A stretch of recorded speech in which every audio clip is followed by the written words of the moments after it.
Hello everyone, it's me Mark and I'm your travel guide here dito sa Japan. So for today's video, papunta ako ng Otaru. So ito yung pinaka makikita nating view paglabas ko ng hotel ko. So ayan, makikita nyo lang yung napakamaaliwalas na kalsada at ang weather dito ay malamig. Dahil sobrang umaga to, I think mga nasa 6 AM na to. Kasi inagahan ko pumuntang Otaru. So, pag dito sa hotel na to, ada stay sa Sapporo Hotel ako nagstay. And ang presyo niya is around nasa 1,200 per night lang. And 1 night lang naman ako nagstay dito kasi parang 2 days and 1 night lang naman ako nagstay dito. And tara, samahan niyo ako papuntang Otaru. So for today's video guys, papunta tayo ng Otaru. So samahan niyo ako guys. Guys, ang cute ng mga bata oh.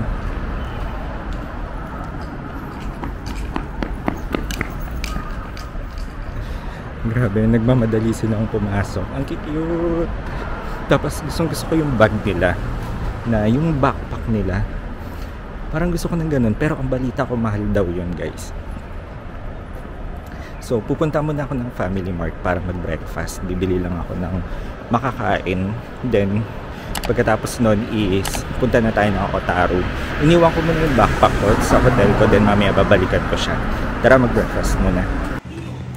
So, eto, nandito nga ako sa Family Mart at ito yung pinaka-in-order ko, ang kanilang egg sandwich. Masarap naman yung egg sandwich pero parang feeling ko mas masarap yung gawa kong egg sandwich. And then, ang isa sa mga paborito kong binili ko itong Fami Chiki. So, original and spicy yung binili ko pero mas gusto ko yung spicy. Kung makikita niyo, ito yung original and napaka-juicy niya. And ito yung spicy na Fami Chiki, mas masarap to guys. So, ayun na nga guys, nakapag-breakfast na ako sa Family Mart. And, ayun, nabusog naman ako. Masarap yung spicy na Fami Chiki. Okay naman din yung original, pero mas the best yung spicy. Egg sandwich, okay din. Masarap. So, naglalakad ako papunta sa train station. Going to Otaru.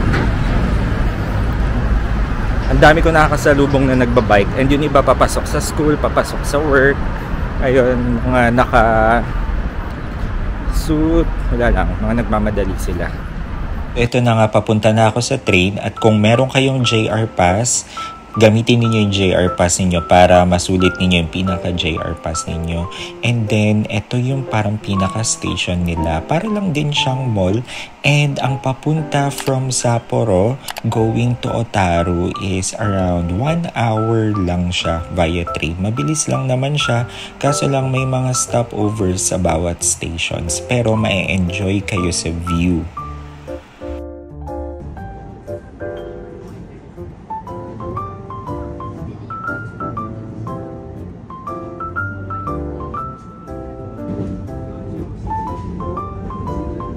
Ito yung time na bumaba ako sa isang station kasi gusto ko kasi yung malinaw na salamin ng window ko kasi yun una ko nasakyan. Sobrang malabo. Wala akong masyadong makitang view kaya bumaba muna ako at sumakay ng panibagong train.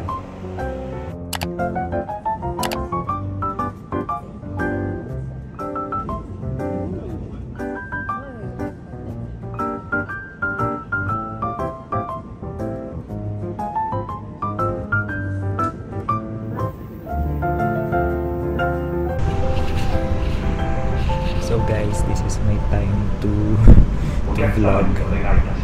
Wala akong masyadong kasama dito. Actually, wala talaga akong kasama. Ayun nga, nakaka-relax lang sumakay na trend dito sa Japan. And then usually kapag dapat nandito ka sa trend, hindi ka dapat yun nga, bawal ang maingay dito. Kaya ginrab ko lang yung chance na mag-vlog dito habang wala akong kasama. Papunta tayo sa Otaru. Sobrang dali lang sumakay papuntang Otaru from Sapporo. Mas okay kung, yun nga, JR line lang naman yung sasakyan. Pero kung may JR Pass na kayo, pwede ninyong gamitin yung JR Pass. Tuloy-tuloy naman na. So, from Sapporo Station, sakay lang kayo ng train going to Otaru. yun, maganda din yung view dito guys.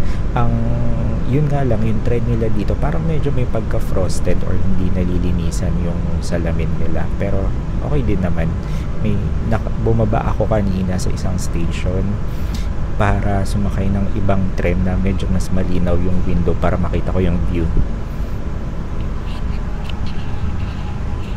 Yun nga, bumaba ako ng tren kanina na maraming tao, and yung salamin kasi, or I mean yung window, hindi ganun kalinaw. Medyo, alam mo yun, parang hindi nalinisan or may pagka-frosted, tsaka nakababa yung blinds niya. Kaya bumaba talaga ako, then nagantay ako ng ibang tren na mas maganda yung window. And then eto, sinuwerte ako, nasa harapan ako, mamaya mag-video ako dun sa may driver mismo. Ay, may nakasabay kaming tren. Kaya ayun, samahan nyo ako papuntang Otaru dito sa Japan. Alam niyo yung experience ko dito sa mga napupuntahan ko dito sa tren.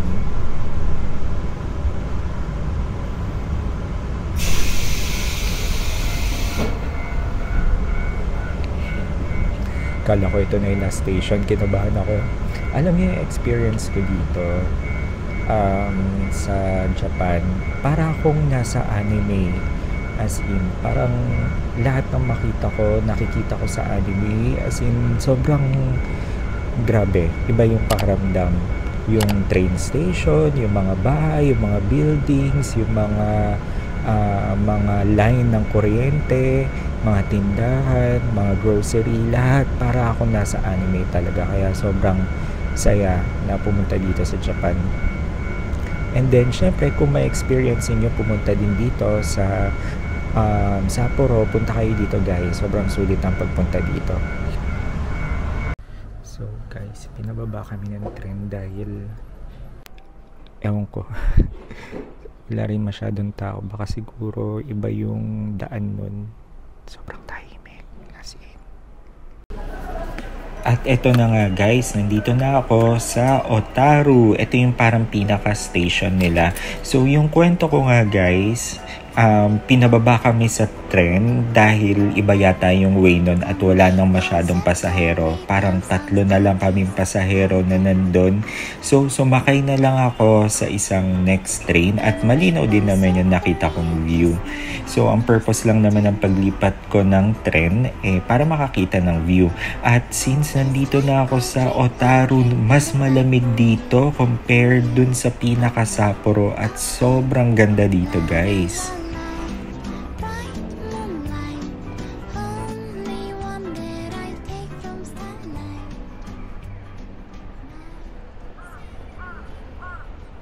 Hello everyone, nandito na ako sa Otaru.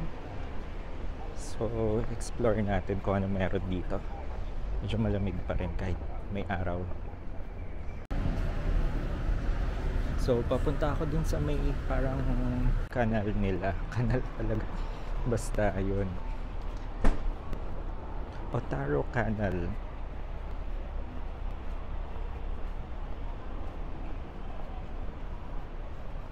Ano ba yan? Pinagtitinginan ako ng mga ajuma dito.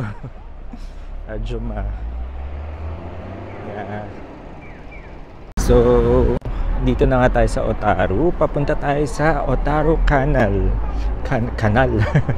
Basta yun, kung ano man yun. So, sobrang ganda dito guys. Ibang iba sa Sapporo. Grabe. Ang ganda ng vibes dito guys. Mainit nga lang, pero malamig yung hangin. Pero, yun nga, may enjoy nyo dito guys. So at ito na nga guys, nandito na ako sa pinaka main attraction dito sa Otaru. So kung makikita ninyo, walang masyadong sasakyan na tumatawid or I mean na umaandar at napaka-peaceful. Ito yung pinaka-view na gusto ko. Wow guys, ang ganda dito. Yes, sobrang ganda talaga dito guys. At tignan ninyo, sobrang calm, sobrang fresh nung air. Malamig dito guys at alam niyo yun, nakakatuwa lang. Parang hindi talaga Japan yung itsura dito. Parang feeling ko nasa Europe ako or hindi ko talaga siya ma-explain. Ang ganda. Wow.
So guys, napakaganda dito sa Otaru Canal. Ayan. Sobrang linis ng tubig. As in,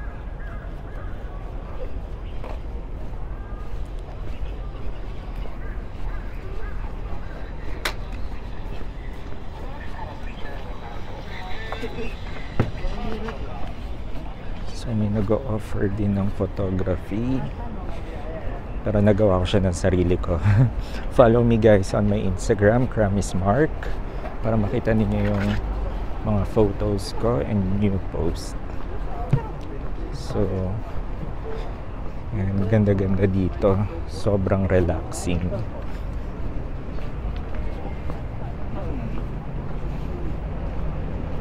Sobrang nag-enjoy ako dito, lalo na sa mga pictures.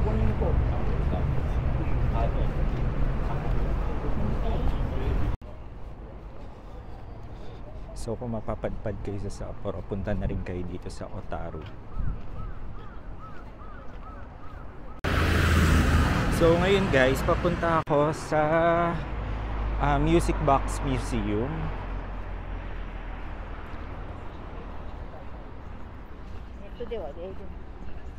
Yes, papunta ako Music Box Museum. Medyo maaraw lang. Hindi siya mainit yung pakiramdam na papawisan ka, pero mainit siya sa balat. Yung sikat ng araw. Yun, mainit, ano siya sa balat, kaya nag-sunblock na ako. Dapat kanina ko pa pala ginawa. Kaya, ayun, lakarin natin papuntang Music Box Museum. So, mga 14 minutes walk lang naman siya guys, papunta sa Music Box Museum. So, meron ditong fine craft. Oh.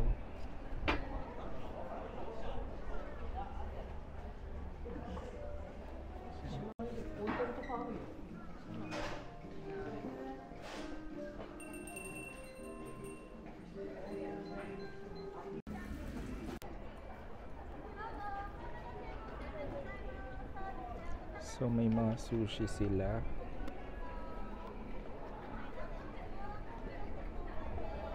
And wine, sake.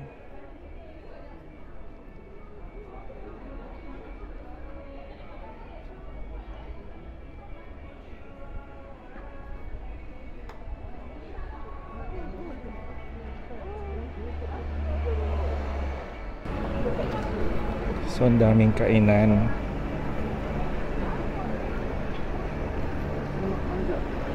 Wow.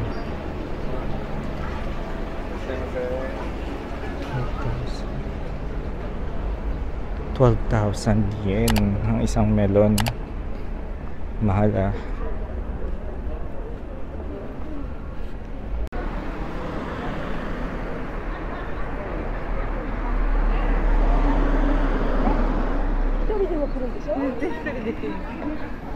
Sabi guys, ang dami mabibili dito. Oh, cute.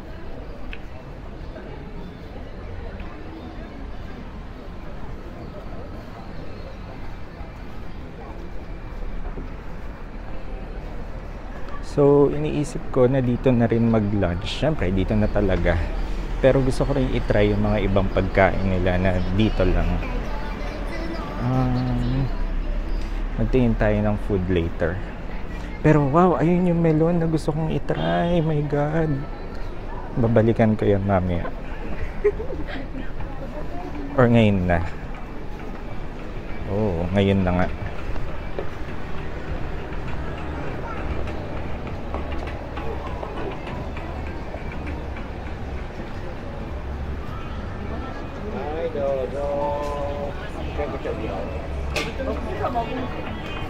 Or later na gagawin ko siyang dessert pagkatapos kong kumain. Sobrang init.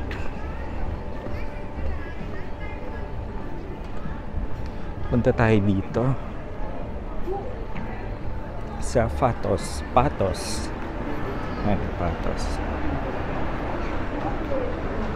So, dito na nga tayo sa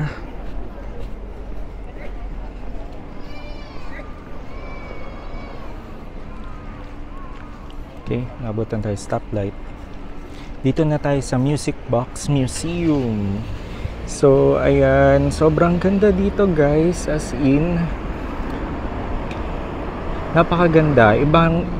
Parang hindi Japan yung itsura dito. Iba talaga yung ambience niya. Parang may pagka-European siya na hindi ko ma-explain, pero napakaganda. Isa sa mga best na puntahan dito sa Otaru. Punta kayo dito guys. So tatawid tayo papunta dun sa Music Box Museum kaso sobrang init.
Napakaganda dun sa sa Music Box Museum. Siguro kung winter tapos ganun yung itsura, ay nako, mag-enjoy kayo doon. Ang ganda-ganda dun sa Music Box Museum. Parang parang hindi siya Japan, parang Europe something siya. Ayan. Nice ko lang ko. Parang nasa Europe na hindi ko maintindihan. Basta sobrang ganda doon and na-enjoy ko talaga doon. Medyo pricey nga lang yung mga mga music box. Pero sulit din naman, hindi na ako bumili. Kasi, ewan ko, wala naman din akong paggagamitan or siguro souvenir, or kasi mahaba pa yung araw ko dito, may makikita pa akong mga mas magagandang souvenir dito sa Japan. So may Tokyo and Osaka pa ako. So ngayon, punta tayo dun sa next destination natin. Naglalakad lang ako, guys. Sobrang lamig, namamanhid na yung kamay ko. Ayun nga, manhid na yung kamay ko. Tsaka yung mukha ko rin namamanhid dahil sa lamig. Pero may araw pa rin, masakit sa balat yung araw, pero yung lamig ramdam mo. Pero hindi naman to the point na nanginginig ka na. So guys, super enjoy dito. Ang ganda ng view. Mahangin lang, kaya sa feeling ko nahanginan yung microphone ko. Pero ayun nga, napakaganda dito, as in. Grabe. Gusto ko rin sumakay dyan.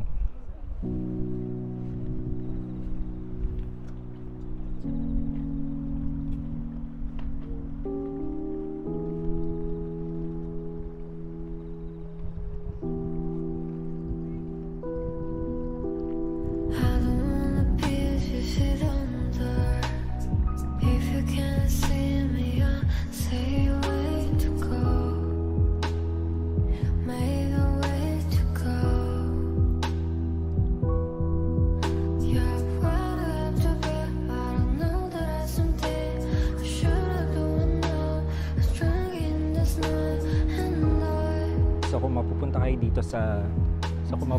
dito sa Sapporo, punta kayo dito sa Otaru. Guys, don't forget to like and subscribe sa aking YouTube channel and follow me on Instagram and TikTok, Kramismart. So ngayon guys, nagpaplano na akong bumalik ng Sapporo. Baka bumalik na ako dun sa Sapporo ngayon kasi anong oras na? I think 1:30, pero plano ko muna mag-lunch sandali. Hanap lang ako ng mga kainan na mabilis. Tapos uwi na ako sa Sapporo. Then flight na mamaya, mga 6 PM. Gusto ko dapat nasa airport na ako.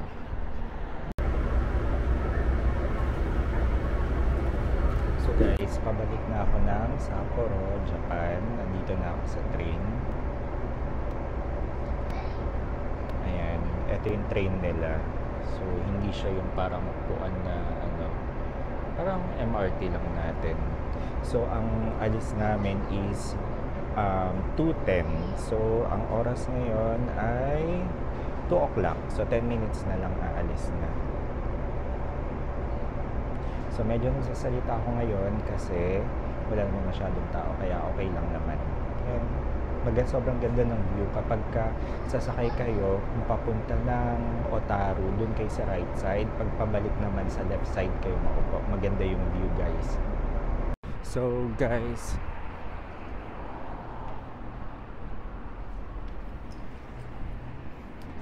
papunta na ako nakuha ko na yung mga gamit ko sa hotel. Then kakain muna ako. Punta ako sa Koko Ichiban, try ko yung mga curry nila. Napagod lang talaga ako sa biyahe. And then sumakit din yung ulo ko kasi yung parang nakaidlip ako, pero konti lang. Pero ayun, medyo okay na ako. Minom na lang ako ng maraming tubig. Okay naman na. 너는 요즘 어때? 하루 중에 가장 생각나는 사람이 누구야? 일을 하다가도 길을 걷다가도 이유 없이 떠올려 isa sa mga inspiration ko para pumunta din dito sa Japan is si Miss Airline na Go Tokyo. Siya talaga yung kauna-una kung anong gusto mo kainin, kung anong gusto mo puntahan,